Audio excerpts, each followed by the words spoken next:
जय जय श्री राधे श्याम। आपका स्वागत है हमारे चैनल मंगल ज्ञान दर्पण में। साथियों, रोजाना की तरह आज भी मैं आपके लिए एक नई कथा लेकर के आया हूँ। मुझे उम्मीद है ये कथा आपको जरूर पसंद आएगी।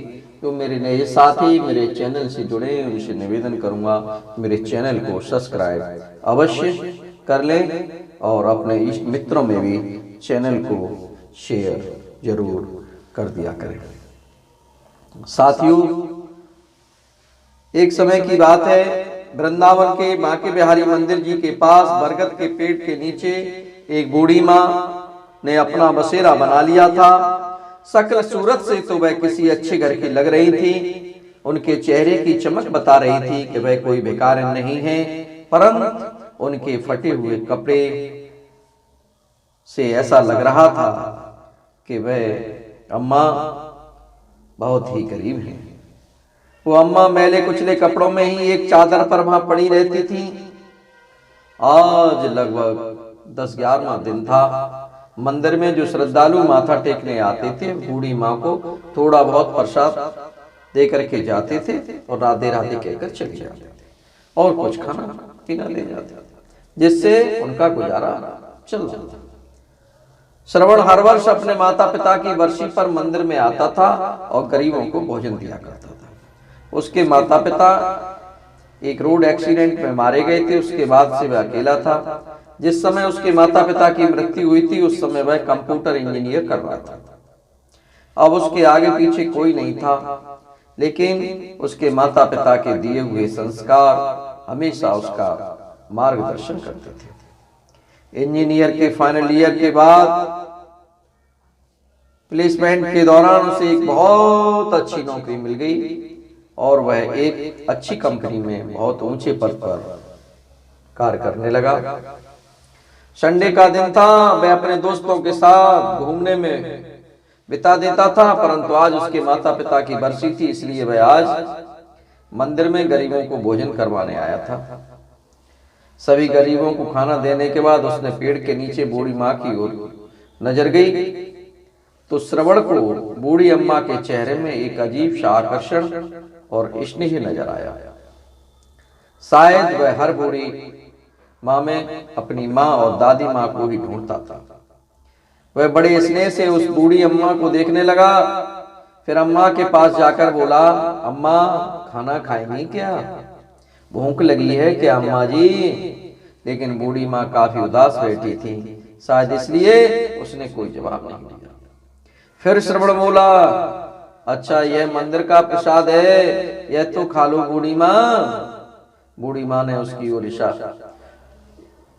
इशारा करते हुए कहा कि अपना हाथ आगे बढ़ा दिया और बूढ़ी माँ के साथ साथ श्रवण भी थोड़ा सा प्रसाद खाने लगा और अम्मा के पास ही बैठ गया। प्रसाद खाते खाते अम्मा से पूछने लगा, अम्मा आप कहाँ रहती हैं और इस पेड़ के नीचे कैसी बैठी हुई हैं? बूढ़ी माँ ने ठंडी सांस लेते हुए कहा, रे बेटा, अब यह पेड़ ही मेरा घर है। पहले मैं मथुरा में रहती थी, वहाँ मेरा अपना एक शानदार बड़ा सा घर है। मेरे पति की मृत्यु हो चुकी है। जब तक मेरे पति जीवित थे तब तक मुझे रानी बनाकर रखते थे, परंतु पति के स्वर्गवास के बाद धीरे धीरे अपने ही बेटी और बहू को मैं खटकने लगी। बहुत मेरा चेहरा भी देखा नहीं जाता। बहू नहीं चाहती है कि मैं आ रहा हूं। एक दिन मेरा बेटा मुझसे बोला, चलो अम्मा आज तुम्हें वृंदावन घुमा कर लाता हूँ, बांके बिहारी मंदिर के पास चलते हैं, उनके दर्शन करेंगे। मेरा बेटा मुझे अपनी कार में बिठा कर लाया था। मुझे इस मंदिर के किनारे बिठाकर यह कहकर चला गया, कुछ जरूरी काम से जा रहा हूँ, 2 घंटे लग जाएंगे आने में। मैंने तो बेटे से कहा था कि मुझे भी साथ ले चल, परंतु वह नहीं माना। देखते देखते आज 10 दिन इंतजार करते करते मेरी आंखें पथरा गई हैं, परंतु ना तो मेरा बेटा आया और ना ही उसकी कोई खबर। अब मैं समझ चुकी हूँ कि मेरा बेटा यहाँ मुझे क्यों लेकर आया था, क्योंकि उसकी पत्नी मुझे बिल्कुल भी पसंद नहीं करती थी। इसलिए मुझे छुटकारा पाने के लिए मुझे यहाँ कान्हा जी की शरण में छोड़कर चला गया। कहते कहते बूढ़ी माँ की आंखें नम हो गईं और चेहरा मुरझा गया। श्रवण के मन में उसकी स्वर्गवासी दादी और उसकी मां की छवि दोनों एक साथ उभरा और उसकी आंखों में आंसुओं की बूंदें छलक उठी। गरीब को बांटने के बाद जो खाना बचा था उसने झट से निकाला और बूढ़ी अम्मा की चादर पर रख दिया। एक निवाला तोड़ा और अम्मा के मुंह में डाला और खुद भी खाने लगा। उसे ऐसा एहसास हो रहा था कि मानो वह अपने किसी परिवार के सदस्य के साथ खाना खा रहा था। वो अम्मा के साथ कुछ देर वहीं बैठकर बातें करता रहा। अपने माता पिता की मृत्यु के बाद वह एकदम अकेला सा पड़ गया था। बिना अपने माता पिता के उसे अपना घर ही काटने को दौड़ता था, इसलिए वह अपने घर में रहना ज्यादा पसंद नहीं करता था। किसी किसी दिन तो वह अपने घर में कदम तक नहीं रखता था। दोस्तों के साथ घूमकर अपने दर्द को कम करने की कोशिश करता था, परंतु आज जब बूढ़ी मां से थोड़ी देर के लिए उसने बातचीत की तो उसे एक अपनापन सा महसूस हुआ। उसने अम्मा से पूछा, अम्मा क्या आप मेरे साथ मेरे घर पर चलेंगी? बूढ़ी मां ने कहा, बेटा जब मेरा अपना खून, मेरा अपना बेटा ही जिसे मैंने जन्म दिया और पाल पोस कर बड़ा किया, जब वह मुझे नहीं रख सका तो तू तो मुझे अपने घर में ले जाकर क्या करेगा? जब मेरा अपना बेटा ही मेरा ना रहा तो मैं दूसरों से क्या उम्मीद लगाऊंगा? रहने दो बेटा, मुझ पर दया मत करो। मैं यही बांके बिहारी की शरण में रहकर अपना जीवन जैसे तैसे गुजार लूंगा। साथियों, फिर श्रवण बोला, अम्मा मेरे माता पिता एक सड़क दुर्घटना में स्वर्गवासी हो गए और मैं इस दुनिया में बिल्कुल अकेला रह गया हूं। अब मेरे घर में मेरे अलावा कोई और नहीं। आपका बातचीत करने का ढंग मेरी दादी से बिल्कुल मिलता जुलता है। आपको देखकर मुझे मेरी दादी याद आती है। यदि आप मेरे साथ रहेंगे तो मुझे बहुत अच्छा लगेगा। यकीन मानो मुझे कोई दिक्कत नहीं है, उल्टा मुझे आपका सहारा मिल जाएगा। दिन भर के काम के बाद जब घर लौटूंगा तो कम से कम देखने के लिए आपकी सूरत तो होगी। आपसे अगर हो सके तो मेरे लिए खाना बना दिया करना और घर की देखभाल कर लेना। आपको भी रहने के लिए घर मिल जाएगा और मुझे भी अपनी माँ और दादी के प्यार की ठंडी छाव मिल जाएगी। तभी अम्मा ने कहा, बेटा तुम भावनाओं में बहकर यह बात कह रहे हो, परंतु मुझे मालूम है कि 2 दिन में ही मैं तुम्हें बोझ लगने लगूंगी और फिर तुम भी मुझे निकाल दोगे। ना बाबा ना, मैं यही अच्छी हूँ अपने बांके बिहारी की शरण में। अम्मा क्या किसी को अपने माता पिता भी बोझ लगते हैं? हाँ, दुनिया में कुछ लोग ऐसे हो सकते हैं, परंतु सारे तो नहीं। अम्मा जिसके सर से माँ बाप का साया हट जाता है वह कितना अकेला रह जाता है, मुझसे बेहतर कौन जानता होगा। मेरी दादी भी आपकी तरह ही बहुत प्यारी थी। मेरे माता पिता ने उनका बहुत ख्याल रखा था, वे उनसे बहुत प्यार करते थे, परंतु आज मेरे घर में कोई नहीं। मुझे मेरी माँ और दादी की बहुत याद आती है। आपने मुझे अपनी दादी की छवि नजर आती है। मैं विश्वास दिलाता हूं कि मैं आपको कभी भी बोझ नहीं समझूंगा। गहरी सांस लेते हुए श्रवण बोला तो अम्मा का गला भी अवरुद्ध हो गया और अम्मा की आंखों में भी आंसू आ गए। अम्मा कुछ बोल ना सकी। श्रवण ने अम्मा का हाथ पकड़ा और बोला, चलो अम्मा, अब ज्यादा मत सोचो, रात होने वाली है, अब आप अपने घर चले। श्रवण ने जैसे ही अम्मा का हाथ पकड़ा तो अम्मा ने उसके चेहरे की ओर देखा। श्रवण की आंखों में अम्मा की सच्चाई नजर आ रही थी। उन्हें लगा शायद कान्हा जी ने ही श्रवण को उसके पास भेजा है। श्रवण ने अम्मा को अपनी बाइक पर बिठाया और उसे अपने घर ले गया। इस घटना को आज 4-5 महीने हो चुके हैं। श्रवण अब नियमित समय पर घर लौट आता था। अम्मा उसके लिए खाना बनाकर उसके आने की प्रतीक्षा करती थी। वह जब थक कर सोता था तो उसके सिर पर स्नेह भरा हाथ रखती थी। सुबह सुबह श्रवण के उठने से पहले ही अम्मा कान्हा जी की पूजा कर लिया करती थी और श्रवण का नाश्ता बनाकर रख देती थी। अब अम्मा को अपना घर मिल गया था और श्रवण को अपनी दादी और माँ का सच्चा प्यार। दोनों एक दूसरे का साथ पाकर बहुत खुश थे। रात को श्रवण काफी देर तक सोता रहा और अगले दिन जब सुबह ऑफिस जाने का समय हुआ तब तक उसकी नींद पूरी नहीं हुई थी। अचानक श्रवण ने अपने माथे पर ठंडी उंगलियों का स्पर्श महसूस किया। उसे ऐसा महसूस हुआ कि उसकी माँ उसे बड़े प्यार से जगा रही है। दोबारा जब वही स्पर्श उसने अपने चेहरे पर महसूस किया तो वह नींद से जाग गया। उसने आंखें खोली तो सामने देखा कि अम्मा पूजा करने के बाद खुशबू भरे हाथों से उसके माथे और बालों को सहला रही थी, जैसा उसकी माँ हमेशा किया करती थी। श्रवण ने अम्मा का हाथ अपने हाथों में लेकर अपने होठों से चूमा और वापस उस हाथ को अपने माथे पर रख लिया और बोला, अम्मा आपका आशीर्वाद मुझे जीवन भर के लिए चाहिए। अम्मा ने आंखें बंद करके कान्हा जी को धन्यवाद किया कि उन्होंने उसे श्रवण से मिलाया और फिर बोली, बेटा ऑफिस जाने का समय हो गया है। फिर श्रवण बोला, अम्मा मैंने अपने दोस्तों के साथ मिलकर एक छोटी सी फैक्ट्री खोलने का फैसला किया है। आज मैं ऑफिस नहीं जाऊंगा, बस इस फैक्ट्री की शुरुआत करनी है।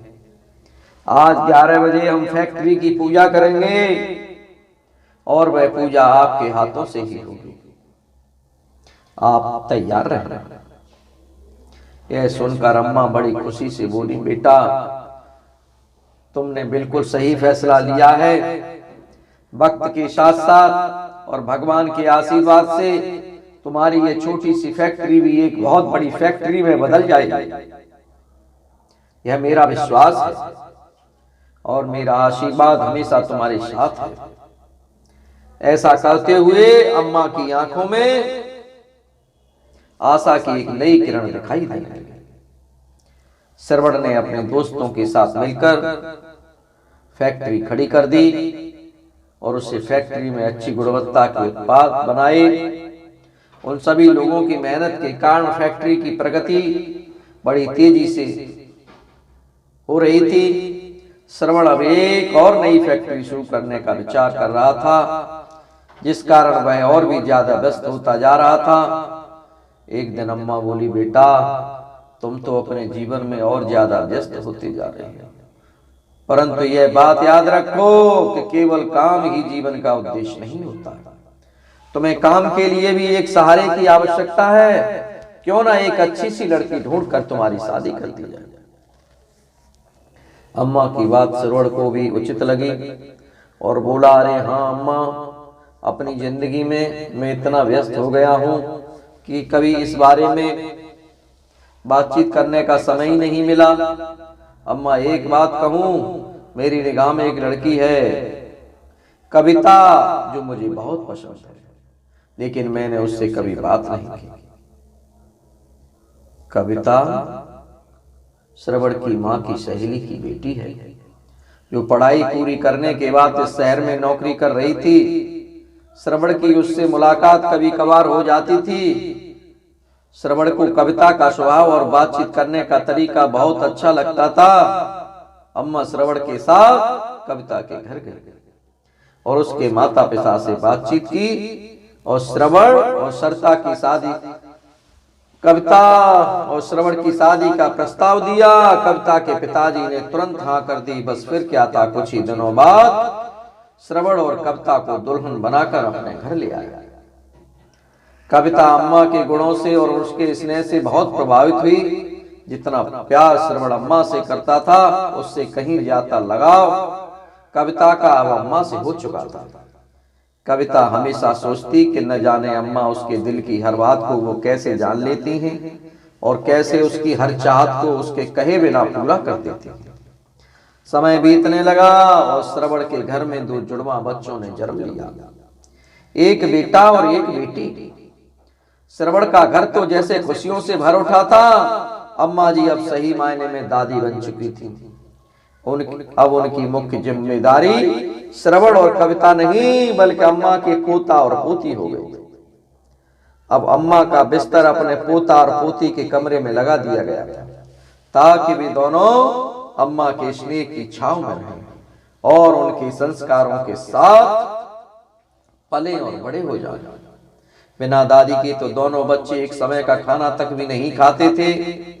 जब भी बच्चे मम्मी पापा के साथ बाजार जाते तो जिद करके दादी को हमेशा अपने साथ लेकर जाते।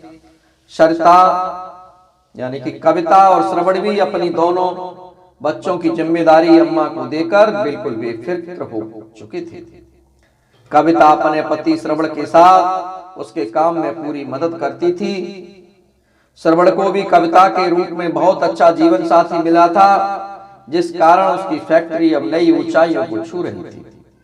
उसकी फैक्ट्री की शाखाएं अब देश के अलग अलग शहरों में स्थापित हो चुकी थी, जिनमें हजारों कर्मचारी कार्य करते थे।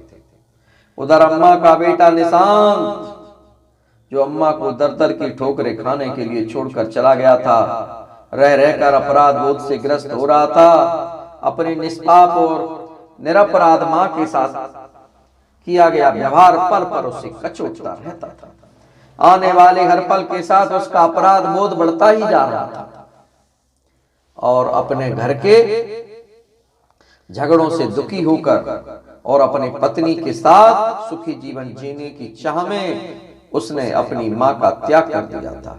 परंतु उस दिन के बाद से उसका अंतर्मन हाहाकार कर रहा था, जिसे वह किसी से भी साझा नहीं कर पा रहा था। अब उसके घर में केवल उसकी पत्नी का ही एक छत्र राज्य था। अब वह अपनी मर्जी के अनुसार खर्च करती थी और दुकान में से मनमर्जी का पैसा निकालती थी। परंतु व्यवसाय से लगातार पैसा निकालने के कारण उसका जमाया व्यवसाय, जो कि उसके पिता के द्वारा खड़ा किया गया था, घाटे में जाने लगा, जिसके कारण अंततः उसे दुकान बंद करनी पड़ी। दुकान बंद करने के बाद कुछ दिन बड़ी कठिनाइयों में गुजरे। अब निशांत और उसकी पत्नी को आटे दाल का भाव भी मालूम पड़ने लगा। फिजूल खर्ची तो दूर की बात थी, अब उसके पास खर्च और बच्चों की आवश्यकताएं पूरी करने के लिए भी पैसा नहीं था। निशांत का एक मित्र था जो एक बड़ी कंपनी में कार्यरत था। उसने अपनी सिफारिश पर उसकी अपनी कंपनी में ही नौकरी लगवा दी थी और इस तरह निशांत के जीवन की गाड़ी थोड़ी थोड़ी चलने लगी थी। निशांत अब कंपनी में बहुत मन लगाकर काम कर रहा था, जिस कारण उसे फैक्ट्री में बहुत मान सम्मान मिलने लगा। अब वह फैक्ट्री का एक महत्वपूर्ण कर्मचारी बन चुका था। निशांत की कंपनी में स्थापना दिवस पर वार्षिक महोत्सव मनाया जाना था और सभी कर्मचारियों को उनके काबिलियत के आधार पर पुरस्कार वितरित किए जाने थे। निशांत को अपनी मेहनत और योग्यता के आधार पर पुरस्कार दिया जाना था, जो कि उसकी कंपनी के मालिक के द्वारा दिया जाना था। सही तिथि पर पुरस्कार वितरण समारोह शुरू हुआ और यह पहली बार था कि जब कंपनी का मालिक अपने सभी फैक्ट्री कर्मचारियों के साथ रूबरू हो रहा था। आज का दिन निशांत के लिए बहुत खास था। मैनेजिंग डायरेक्टर अपनी पत्नी, मां और बच्चों के साथ समारोह में आए थे और जब समारोह शुरू हुआ और पुरस्कार वितरण के लिए कंपनी के डायरेक्टर साहब से अनुरोध किया गया तो वे स्टेज पर आए और कहने लगे कि आज हमारी कंपनी के लिए एक बहुत बड़ा दिन है, परंतु आज हमारी कंपनी जिस भी स्थिति में है वह केवल और केवल हमारी अम्मा जी के आशीर्वाद से ही है। यदि अम्मा जी की प्रेरणा न होती तो ना तो आज यह कंपनी होती और ना ही मैं इस पद पर होता। इसलिए पुरस्कार वितरण करने के लिए मैं अम्मा जी को बुलाना चाहूंगा। अम्मा जी कृपया आप स्टेज पर आइए और अपने हाथों से सभी योग्य कर्मचारियों को पुरस्कार वितरित कीजिए। श्रवण के बुलाने पर अम्मा स्टेज पर पहुंची और उनकी आंखों से अश्रुधारा बह निकली। कर्मचारियों के नाम अनाउंस किए गए और अम्मा उन्हें एक एक करके पुरस्कार देती थी। तभी एक नाम की अनाउंसमेंट हुई, जिसे सुनकर अम्मा जी के चेहरे पर न जाने कितने भाव एक साथ आ गए। नाम पुकारा गया, निशांत मिश्रा। सामने से आने वाला व्यक्ति भी कुछ जाना पहचाना लग रहा था। अम्मा ने ध्यान से देखा तो सचमुच वह उनका बेटा ही था, निशांत, जो उन्हें तीर्थ यात्रा का झांसा देकर बड़ी ही बेदर्दी से छोड़ गया था, जिसे उसके बाद अपनी मां का ख्याल तक नहीं आया। अम्मा सोचने लगी, अब तो शायद मैं तड़प तड़प कर मर गई होती यदि मेरा बेटा श्रवण मुझे ना लेके आता। प्यार और नफरत के भाव एक साथ अम्मा के चेहरे पर उभर कर आए। अम्मा को ऐसा महसूस हुआ कि जैसे दुनिया बड़ी तेजी से घूम रही है। बड़ी मुश्किल से उन्होंने स्वयं को संभाला और किसी अपरिचित की तरह निशांत को पुरस्कार थमा दिया और अपना मुंह दूसरी तरफ फेर लिया। निशांत ने ध्यान से देखा कि पुरस्कार देने वाली महिला कोई और नहीं, उसकी अपनी मां थी। देखते ही उसके पसीने छूटने लगे और वह अपनी मां के पैरों में गिर पड़ा। उसे विश्वास नहीं हो रहा था कि उसकी मां, जिसे उसने दर दर की ठोकरें खाने के लिए छोड़ दिया था, आज इतने बड़े साम्राज्य की मालकिन रह गई। निशांत ने अपनी मां से हाथ जोड़कर माफी मांगी और कहा, मां, अब आप मेरे साथ चलेंगे, अपने घर चलेंगे। कैसा घर, कैसी मां? मेरा बेटा तो उसी दिन मर चुका था जिस दिन वह मुझे मंदिर के बाहर छोड़कर चला गया था। आज ना मैं तुम्हारी मां हूं, ना ही तुम मेरे बेटे। कहकर अम्मा जी पुरस्कार वितरण को बीच में ही छोड़कर अपनी कुर्सी पर जाकर बैठ गए। निशांत माफी मांगता रहा, लेकिन अम्मा ने उसकी तरफ देखा तक नहीं और श्रवण के साथ घर वापस चली। कभी निशांत अपनी मां का बहुत लाडला हुआ करता था, लेकिन अपनी पत्नी के बहकावे में आकर वह अपनी मां के साथ बहुत बुरा सलूक करने लगा था। उन बातों को अम्मा कभी नहीं भूल सकती थी। उधर निशांत को यकीन नहीं हो रहा था कि जिस कंपनी में वह काम करता था, उस कंपनी की मालकिन दरअसल उसकी मां थी। आज इस मां के हाथों से उसे पुरस्कार मिला जो उसका सिर चकरा गया था। मां के द्वारा उसकी घोर अपेक्षा और पाप कर्मों के कारण उसके दिल में न जाने कितने ही घाव हो चुके थे।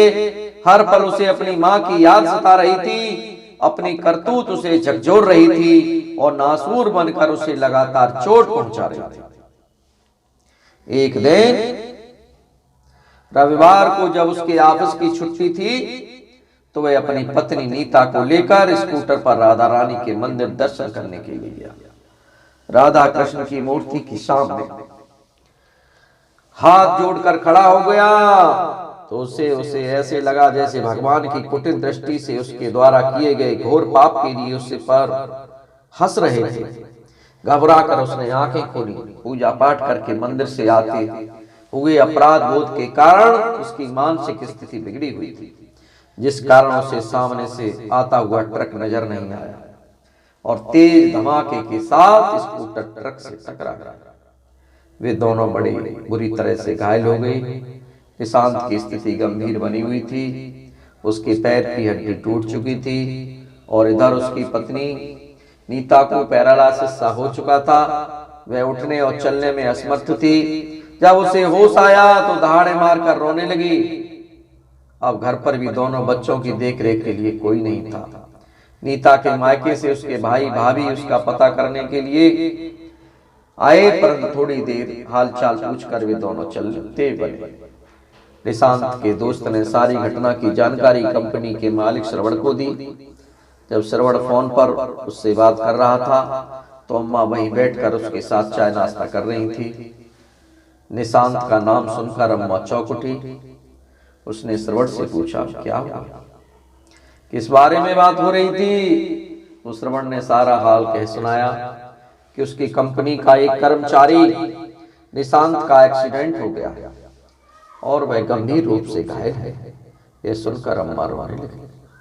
जब श्रवण ने अम्मा से उसके रोने का कारण पूछा तो अम्मा ने सारी बात कह सुनाई। तब श्रवण बोला, अम्मा, कर्मों का फल तो भोगना ही पड़ता है। उसने जैसे कर्म किए थे उसे फल तो मिलना ही था, लेकिन अम्मा का दिल अंदर ही अंदर अपने बच्चों के लिए तड़प रहा था। उसके बेटा बहू लाचार होकर बिस्तर पड़े थे, इसलिए अम्मा ने कहा कि मैं थोड़ा समय अपने बेटे बहू के पास जाना चाहती हूँ, कुछ दिनों बाद वापस आ जा। श्रवण ने भी हामी भर दी और अम्मा को बहुत से पैसे देकर उनके बेटे और बहू के पास छोड़ा। अम्मा ने अपने बेटे और बहू को एक अच्छे से अस्पताल में भर्ती करवाया, जहां उनका पूरा ध्यान रखा जाने लगा। उनके बच्चों को संभाला और साथ साथ उनकी दुकान को भी फिर से खड़ा किया। जो पैसे श्रवण ने दिए थे उन पैसे को अम्मा ने अपने बेटे बहू की गृहस्थी संभालने में लगाया। हर कदम पर श्रवण ने अम्मा की पूरी मदद की। एक और तो निशांत और उसकी पत्नी की तबीयत अब तो सुधरने लगी और दूसरी ओर उसका कारोबार भी पहले की तरह चमक उठा था। उनकी गृहस्थी को कुछ ही महीनों में अम्मा ने फिर से ठीक ठाक कर दिया। जब उन दोनों की अस्पताल से छुट्टी हुई और वह घर लौटे तो अम्मा जी से माफी मांगने लगे। वे अपने किए पर शर्मिंदा थे। अम्मा की बहू बोली, अम्मा जी, जिसे मैं घर से बाहर निकाल दिया था वही आज इस घर में लक्ष्मी बनकर आई हैं। अम्मा जी, मैं आपको समझ नहीं पाई। हम लोगों ने आपका निरादर किया है। हमारे इस कर्म की सजा हमें आज मिल चुकी है। दोनों बेटा बहू अम्मा के पैरों में पड़ गए। अम्मा ने भी उन दोनों को माफ कर दिया, अपने पोता पोती को खूब दुलार दिया। कुछ दिन और वहां रहने के बाद अम्मा ने कहा, अब तुम दोनों की तबीयत ठीक हो चुकी है और तुम अपनी गृहस्थी को संभाल सकते हो। तुम्हारी दुकान भी खूब अच्छे से चल रही है, इसलिए अब मैं चलती हूँ। मेरा बेटा और मेरा परिवार मेरा इंतजार कर रहा होगा। यह कहकर अम्मा ने अपना बैग तैयार कर लिया। बेटा बहू दोनों ने अम्मा को जाने से रोकने की खूब कोशिश की, परंतु अम्मा ने कहा कि नहीं बेटा, मुझे घर तो जाना ही पड़ेगा। और साथियों, वह अम्मा अपने उस बेटे को छोड़ करके और अपने घर चली गई। साथियों, अगर ये कथा आपको पसंद आई हो तो मेरे चैनल को सब्सक्राइब और वीडियो को लाइक अवश्य करें। आप सभी लोगों को बहुत बहुत धन्यवाद।